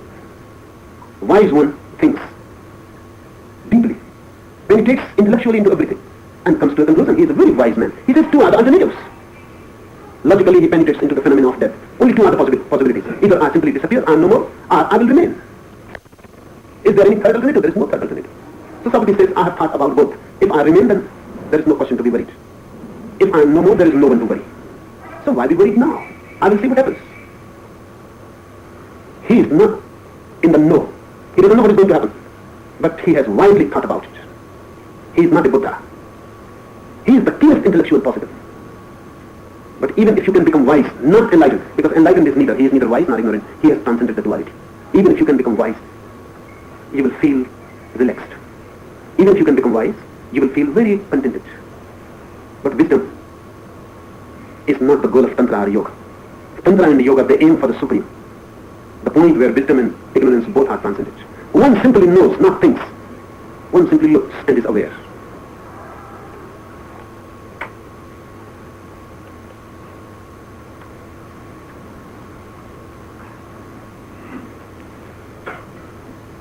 The last question. I certainly want to become enlightened. But if I do, what difference does it make for the rest of the world? But why are you worried about the rest of the world? Let the world worry itself. And you are not worried if you remain ignorant. What happens to the rest of the world? If you are ignorant, what happens to the rest of the world? Then you create misery. Not that you knowingly do it. You are misery. And whatsoever you do, you sow seeds of misery all around. Your hopes are meaningless. Your being is significant. You may think you are helping others, you hinder them. You may think you love, and you may be simply killing them and murdering them. You think you are teaching, and you may be simply helping them to remain ignorant forever. Because what you hope, what you think, what you wish is not significant. What you are is significant. I see all around, every day, people are loving to each other, and they are killing each other. And they think they are loving, and they think they are living for the other. And without them, the life of their family, their beloveds, their children, their wives, their husband will be miserable without them. And it is miserable with them. And they try in every way, but whatever they do goes wrong. It is bound to be so, because they are wrong. Doing is not of much importance. The being from where it comes originates. If you are ignorant, you are helping the world to become a hell. It is already. This is what has happened through you. Wherever you touch, you will create hell. If you become enlightened, whatsoever you do, whatsoever I say, or even if you don't do anything, just your being, your presence will help others to flourish, to be happy, to be blissful. But that should not be your concern. The first thing is how to be enlightened. You ask me, I want to be enlightened. But that one thing seems to be very important. Because immediately you say, but. Whenever but comes, it shows the desire is important. What will happen to the world? who you are. What do you think about yourself? The world depends on you. You are running it, managing it. You are responsible. Why give so much importance to yourself? Why feel so important? This feeling is part of the ego. And this worrying about others will never allow you to move that peak of realization. Because that peak is achieved only when you drop all worries. And you are so efficient in accumulating worries that you are simply wonderful. Not only yours own, you go on accumulating of others' worries as if they are not enough. You go on thinking about others. And what can you do? You can only get more and more worried and mad. I was reading Lord Webber's journal, the Viceroy's journal. The man seems to be very sincere, deeply honest, because some remarks he makes are just super. One remark he makes in a journal, that unless these three old men, Gandhi, Jinnah and Churchill, die, India will be in trouble. These three men, Gandhi, Jinnah, Churchill. And these three were helping in every way. And Churchill's own Viceroy writes in a journal that under these three men, and hopefully he even in the brackets gives their age, Gandhi 75, just hopefully that they should die soon. Jinnah 65, Churchill 68 something. Hopefully he hopes that unless these three, because these three are the problems. Can you think Gandhi can imagine that he is the problem? Or Jinnah, or Churchill, they are doing their best to solve the problem of this country. And Webber says these three are the problem. Because all the three are adamant, stubborn. Every one of these three has the absolute truth, and the other two are absolutely wrong. These three absolutes cannot meet anywhere. The other two are simply wrong, there is no question about it. Everyone thinks as if he is the center, and he has to worry about the whole world, and change the whole world, transform the whole world, create an utopia. All that you can do is just change yourself. You cannot change the world. You can create more mischief trying to change. You can create more chaos. You can harm. And you can puzzle already. The world is too much puzzled. You can puzzle it more and confuse it more. Leave the world. Please to itself. You can do only one thing. And that is you can achieve inner silence, inner bliss, inner light. And if you achieve this, you have helped the world very much just by changing one ignorant spark into an enlightened flame. Just by changing one person from darkness into light, you have changed a part of the world. And this changed part will have its own chain reactions. Buddha is not dead. Jesus is not dead. They cannot be dead because it is a chain reaction. From one lamp, from one flame, another flame takes over. And the succession is created. And they go on living. But if your light is not there, your lamp is without the flame, you cannot help anyone. The first basic thing is you must attain your inner flame. Then others can share. Then you can kindle others' light also. Then it becomes a success. Then you may disappear from the body. But your flame goes on passing from hand to hand. Eternity. Up to eternity it goes on and on. Buddhas never die. Enlightened persons never die. Because their light becomes a chain reaction. And unenlightened persons never live. Because they cannot create any chain. They don't have any light to share. No flame to kindle someone else's flame. Please be concerned with yourself only. Be selfish, I say. Because that is the only way you will become selfless. That is the only way you can become a help and a blessing to the world. But don't be worried about it. That is not your concern. But greater your worries you think, greater are your responsibilities. Greater your worries, greater responsibilities you feel yourself, you are great. You are not. You are simply mad. Get out of this madness of helping others. Just help yourself. That's all that can be done. And then many things happen, but they happen as a consequence. Once you become a source of light, things start happening. Many will share it. Many will be enlightened through it. Many will attain life, more life, abundant life through it. But don't think about it. You cannot do anything consciously about it. Only one thing can be done, and that is you can become conscious. Then everything follows. Jesus says somewhere, enter into the kingdom of God first. Seek ye first the kingdom of God. Then all else shall be added unto you. I repeat the same. You know?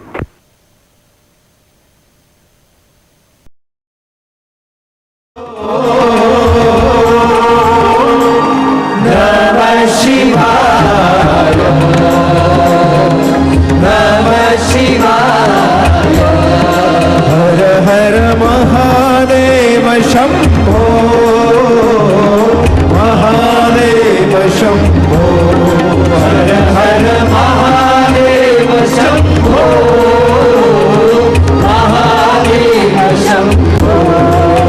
Shiv Mahadev Shambho Mahadev Shambho Shiv Mahadev Shambho Mahadev Shambho